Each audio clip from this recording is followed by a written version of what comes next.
Finding and recruiting affiliates is not complicated. There are 5 things you can do or not do to really make it difficult and even destroy your efforts. Today, I'll share what the most common killer mistakes are and how to avoid them. Welcome to the Affiliate Guy podcast. If you want to grow your income, serve your tribe, and enjoy all the benefits of affiliate marketing and having your own affiliates, you're in the right place. Thanks for joining me today. Let's get started. So today I'm sharing the top 5 affiliate recruiting mistakes. Now, I'm assuming that you're listening to this so that you don't make them. The reality is that recruiting affiliates, it's not that hard. I wish it was a lot harder. If it were harder, then what I do would be considered like totally ninja stuff and I'd make a lot more money. But when you know the system, and I'm going to share some of that system today, it's not that complicated. I started my first affiliate program back in 2005. And when I did that, I knew literally nothing about recruiting affiliates. I knew nothing about how to find affiliates, how to get them to say yes, what kind of emails to send, how to run an affiliate program at all, really, for that matter. Through a lot of trial and error, some massive mistakes, hopefully, or thankfully, none of them were killer mistakes. Our affiliate program was able to do a little bit over, about 18 months later, we're doing over $1 million a month. And so the thing is, I have personally made every single mistake that I'm sharing in this episode. Every single one of them I personally made, some of them multiple times, and some of them were nearly fatal. And like I said, none of them were. Some of them were nearly fatal to our affiliate program, to our business at the time. But the good news is you don't have to make those same mistakes. You don't have to make any of the mistakes I'm sharing today because I'm going to share what they are and how to avoid them. I screwed up a lot. I said this so many times. Like most of what I share is stuff that I did through trial and error. I made these mistakes. Sometimes it was because I tried something and it worked. That's pretty cool. Sometimes I share things that aren't mistakes, but things that I actually did well. But of course, when you try a lot of things, you're going to make a lot of mistakes. These mistakes have cost me millions of dollars, to be clear. Now, the good news to that is I get to help you avoid them. That's the yay! Kind of sucked to have to have made them myself, but at least I get to help you avoid them. So 18 years ago, it's crazy. 18 years ago, oh my gosh. 18 years ago is such a long time. We're almost at 20 years. 2 years from now, I'll be telling this story. It'll be 20 years ago. My business was facing a crisis, not unlike the situation you might be in today. We had this great idea. We had all the right intentions. We had the right team in place, but we had just basically were about to go bankrupt. Now, this was 18 years ago, not today. And we're about to go bankrupt because we'd spent most of our money on banner ads. And I remember this feeling like it was yesterday. We kind of all stood there. It was Memorial Day weekend 2005. And we kind of stared at each other like, how in the heck are we ever going to recover from this? And we didn't have enough money to go out and compete with our competitors at their level. They were all publicly traded companies, or they'd been around for years, and we were the new kid on the block. We were broke. Now, years later, fast forward to the late 2000s, after we had discovered the solution, I began to work with other businesses who faced these similar problems. They might be on the verge of bankruptcy, or maybe they were just tired of the stagnant growth that comes from so much of the marketing these days. It kind of seems like that's when people call me when they're in crisis, or they just reached the point where they were tired of mediocrity. Now, the solution for us 18 years ago was to start an affiliate program. Like I said earlier, that grew to over $1 million a month in less than 2 years. And when I first started, I had this brilliant idea to start an affiliate program. And we were all excited. We're like, yes, this is going to change the world. And our CEO looks at me and is like, where do we actually find affiliates? I'm like, oh my gosh, talk about sucking the air out of the room. Like, we had no idea. That's been my mission for the last 18 years or so. Finding, recruiting, serving, motivating, and growing affiliates. And for me now, the cool thing is I get to teach other people how to do this. We get to do this for other companies. At the time, I was just doing it for my company. And now we get to do this for other companies. Now, the competition, they want you to think that you need to wait to start your own affiliate program. They want you to think that having affiliates, that's only for the cool kids, for the insiders, right? They are wrong, right? Now, they have their own reasons for making you want to think those things, but they are not true. So if you've ever seen people, you've seen the launches, right? They're doing $1 million, $10 million, whatever. And everyone on earth, it seems, is promoting them. And you thought, can I do that? The answer is yes, you can. You can do that. All right. You can do this. I didn't have a playbook. No one was doing these types of lessons. I just made it up. But today I'm going to share how I screwed up, how to avoid those mistakes, what to do instead. So, what are those top 5 mistakes that most people make when recruiting affiliates? Well, number 1, waiting too long to reach out. All right. If you've got a book launch, you've got a product launch, you've got a summit, you've got a time-bound challenge, you need to be recruiting at least 6 months out, really 9 months out. Now, the reason for this is very simple. When you think of the way that most people structure their content calendars, most people plan at least a quarter in advance. So if you're in Q1, regardless of whether you're in January, February, or March, most people will have their April, May, and June somewhat planned out, if not fully planned out. I know for us as a company, this is the least in advance that we've been planned out in ages. I'm just coming off my big book launch, and we got like 6 months ahead, like 5 months ago. Now we're only like a month and a half ahead. And so normally though, we're 6 months ahead. Think about that. If you're in Q1, let's say you're in the middle of Q1, you're definitely not getting anybody to commit to, or very few people to commit to promoting you in Q2. And then they might even be planned 2 quarters in advance. So if you do 9 months out, you're virtually guaranteed to get on their promo calendar. You can't expect people just to drop everything to promote you. That's the thing. They're not going to. So there's a compromise. Like, yeah, ideally, we'd plan this 2 years out. Of course, nobody has anything on their calendar 2 years from now. You can get on. There's a compromise between being ridiculous and never launching and saying, okay, we're going to try to get this at least 6 months out. So if you're listening to this in May, then you need to be recruiting for Q4. If you're listening to this in February, you need to be recruiting for Q3. That's the compromise there. Minimum 6 months out. Again, 5 months if the quarters fall in a certain way. Doesn't mean that you can't do longer. Hey, you're 8 months away. Great. Start now. That's the thing. Start now. One of the reasons why I did so well with my book launches, I was recruiting people. I launched in January of 2023.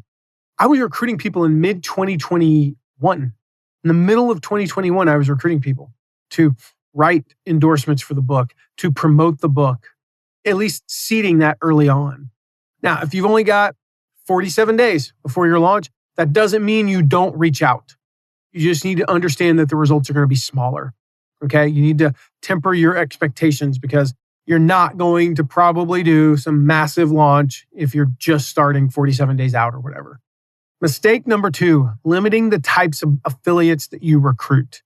Now, this means not working with certain types of affiliates. Now, some of these types of affiliates I'm going to list might not be right for you, but for most programs, these can work. And I'm going to give you some examples here, like co-registration affiliates, co-reg affiliates.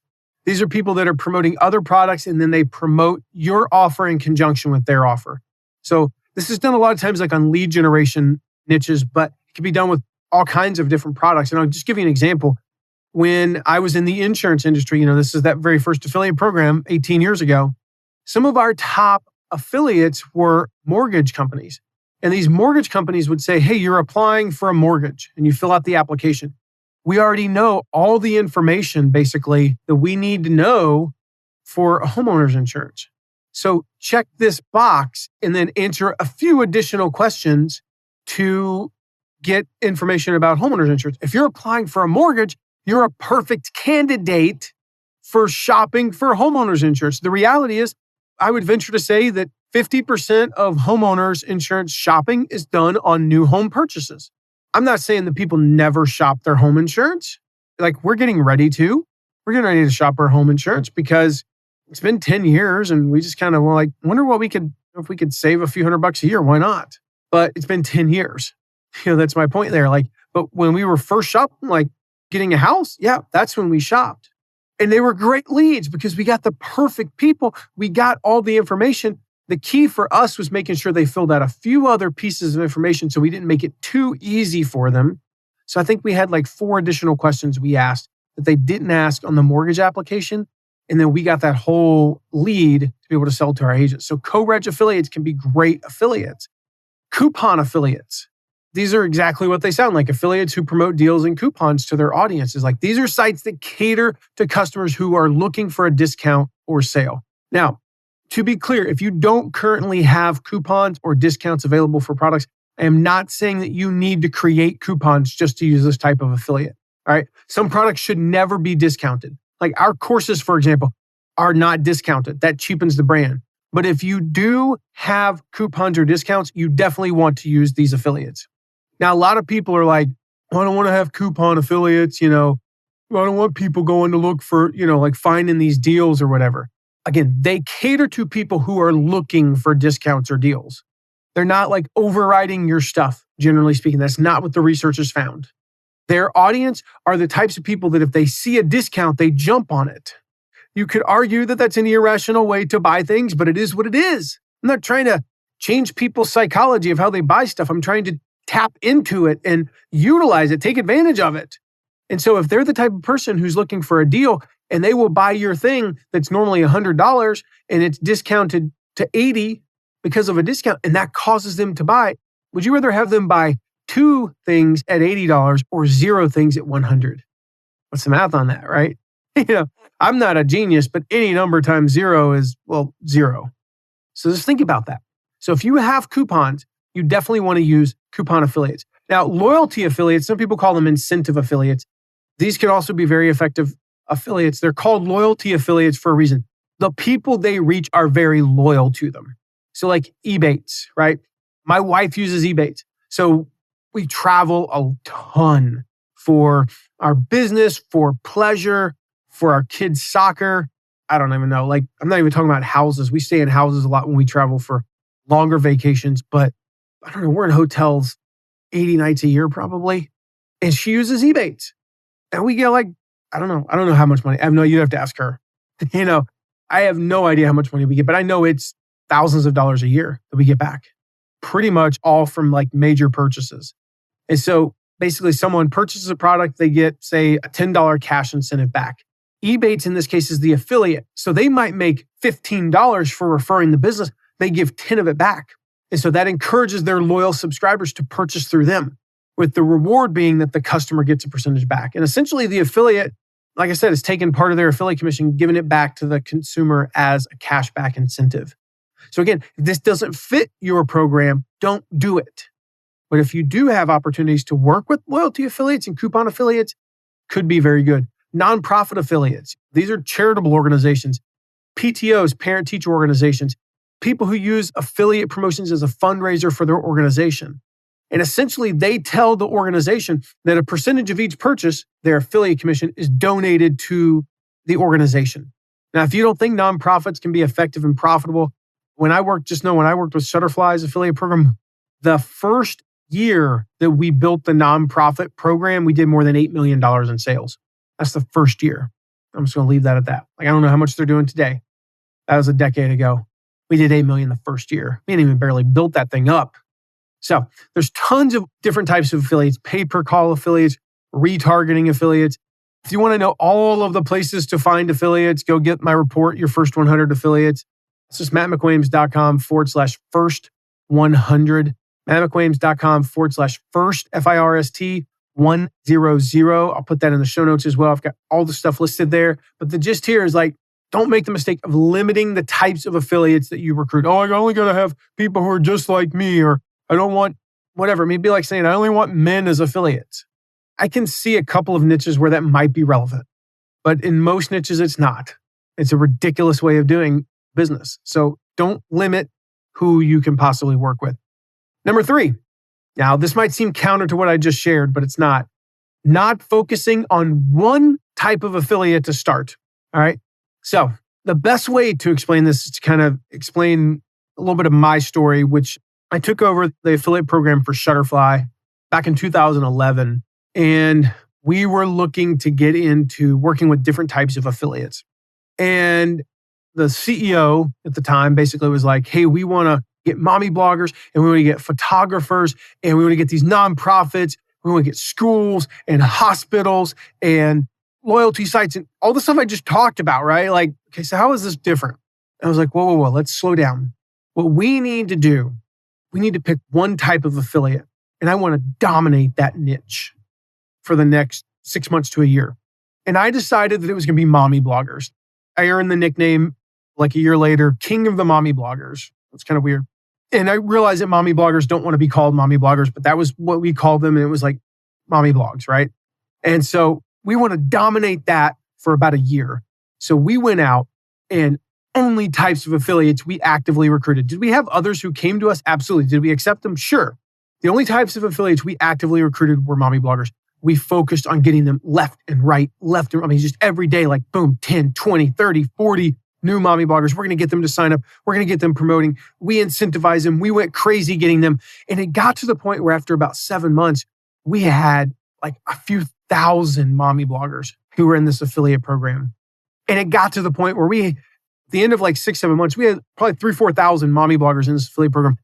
And it got to the point where literally it was like, if you started a mommy blog, like step 1, register your domain. Step 2, set up WordPress. Step 3, sign up for the Shutterfly affiliate program. Now, why do we do this? Why does this work? Because mommy bloggers follow other mommy bloggers. Photographers follow other photographers. Wedding photographers follow other wedding photographers. Nonprofits follow what other nonprofits are doing. And if you can get in, like, think about it. If there's 5,000 types of people in there, and it's 5,000 mommy bloggers, right? And you have 10 of them promoting you, there's a pretty good chance that the 5,001st mommy blogger who signs up isn't following any of those 10. But if you have 1,000 of them, it's almost impossible that they're not following at least one of them.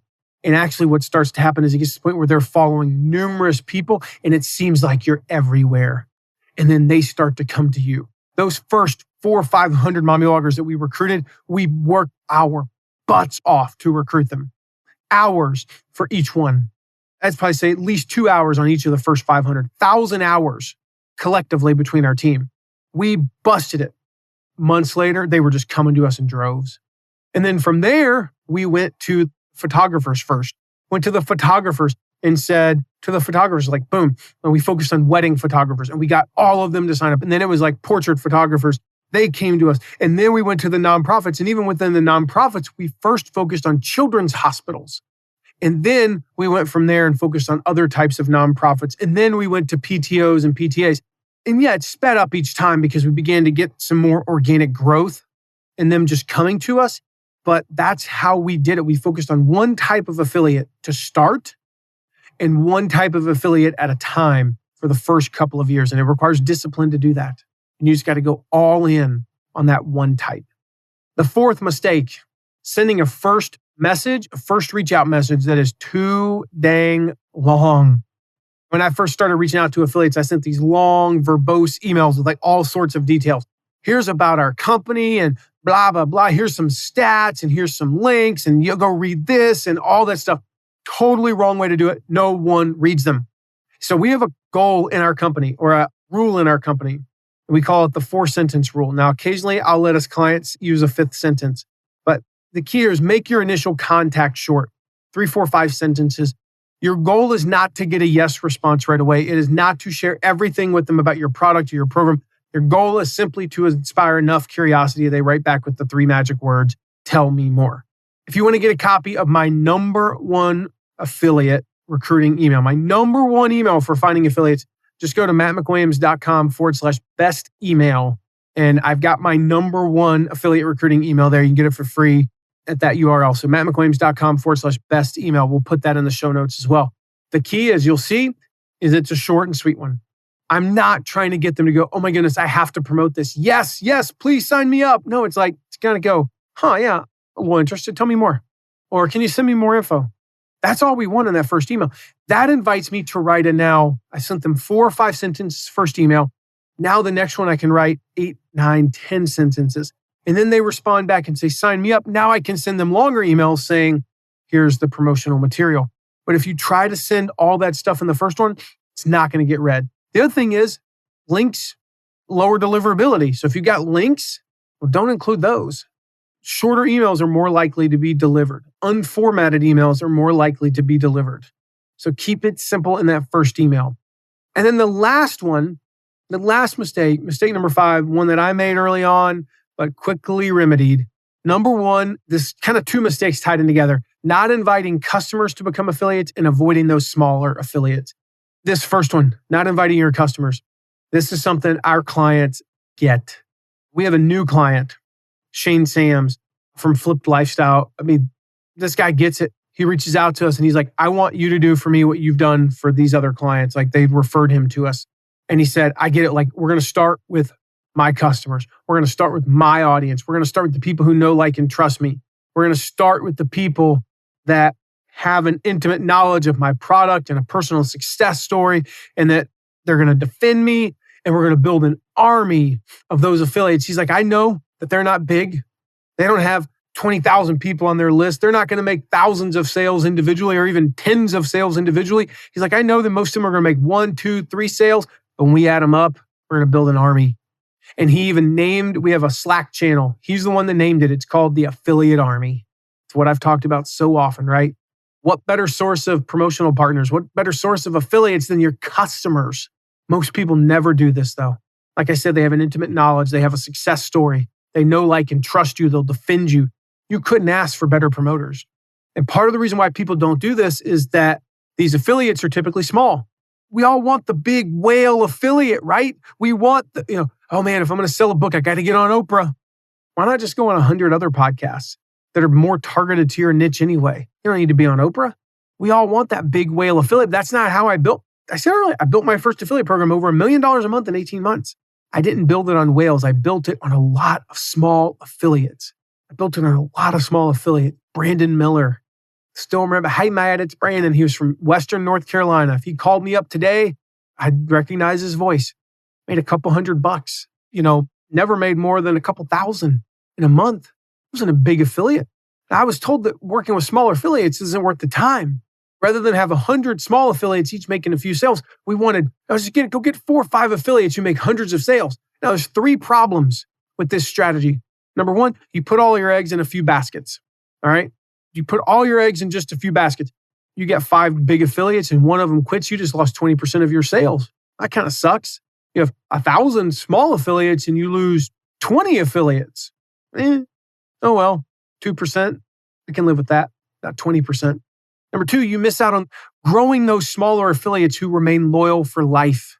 I've shared it so many times. Like you have 100 small affiliates. You fast forward 3-4 years from now, a couple of those affiliates, most of the affiliates will be about the same size, maybe twice as big. So they're going to go from making 2 to 4 sales. Hey, having 50 people go from 2 to 4 sales, that's not a bad deal.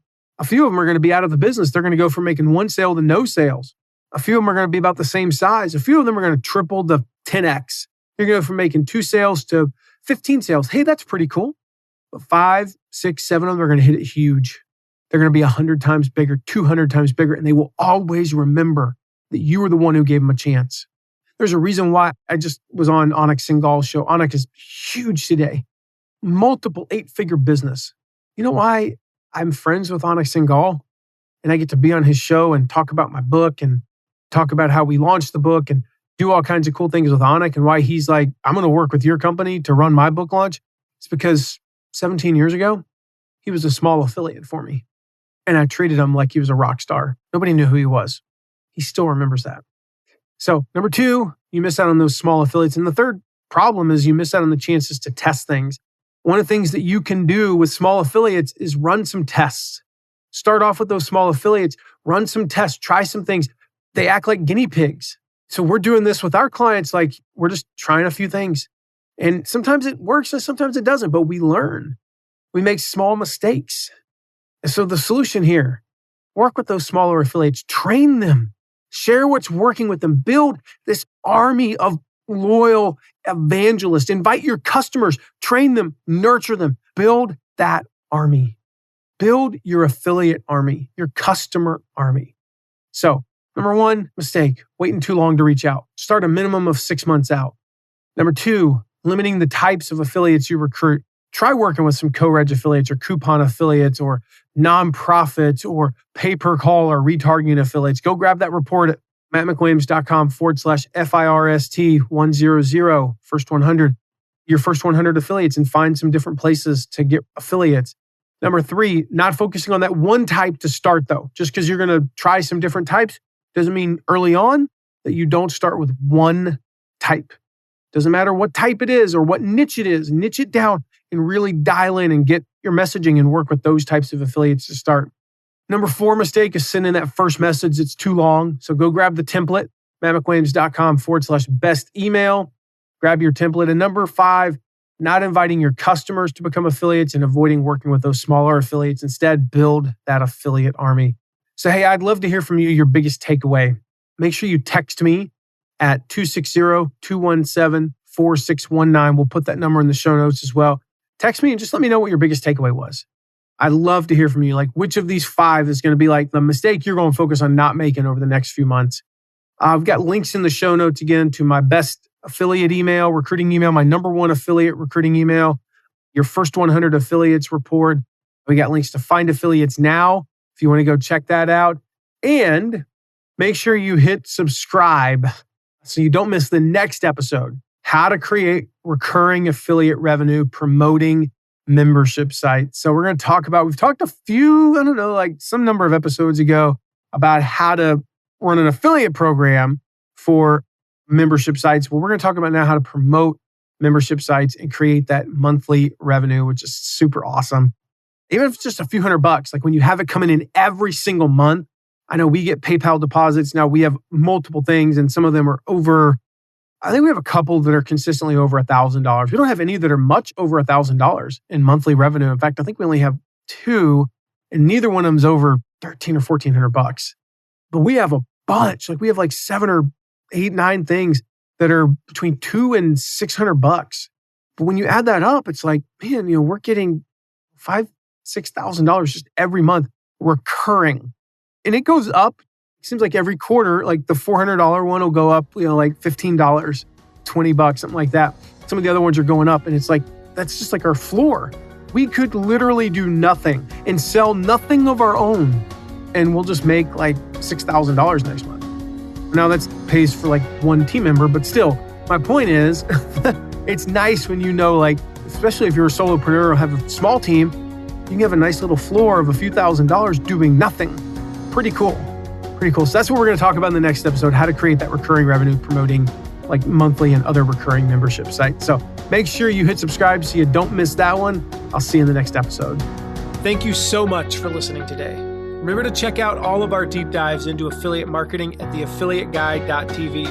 And if you have a question, ask it at asktheaffiliateguy.com. Who knows? Maybe you even be featured on an upcoming episode. And lastly, if you haven't yet, make sure to leave a rating and review wherever you're listening to this episode. See you soon.